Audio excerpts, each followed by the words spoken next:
Pada hari ini, kita akan membuat poster larian riang ria. Anda dah bersedia?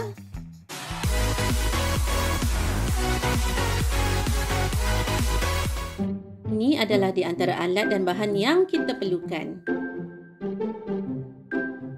Mula-mula, kita membuat lakaran terlebih dahulu.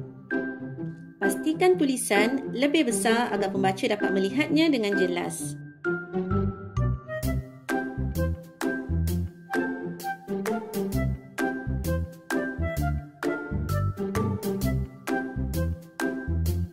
Lukis objek atau latar belakang yang bersesuaian dengan tema kita pada hari ini.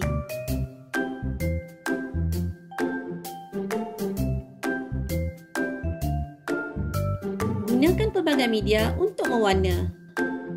Mula-mula, cikgu gunakan warna poster. Warnakan latar belakang dengan menerapkan prinsip kontra dan penegasan. Cikgu memilih campuran warna jingga dan kuning.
Cikgu menggunakan pensel warna hitam untuk mewarna keseluruhan dalam bangunan tersebut.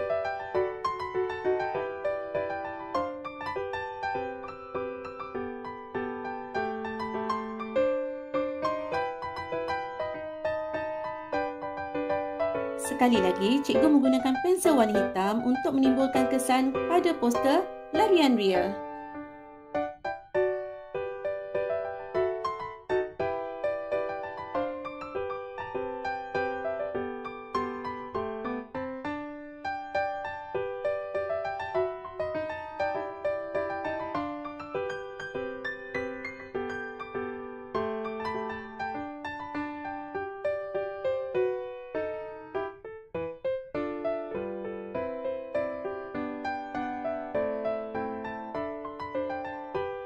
Cikgu memilih krayon untuk mewarna huruf blok larian ria.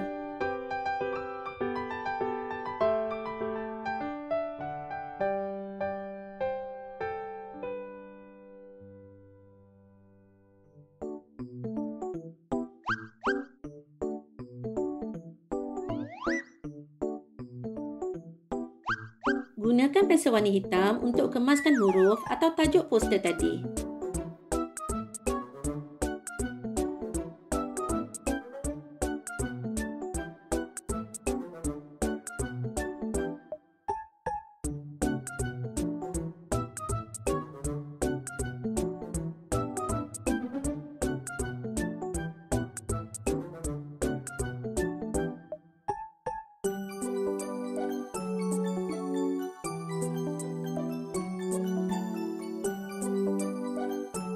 Cari gambar yang bersesuaian dari majalah, surat khabar atau pelbagai sumber.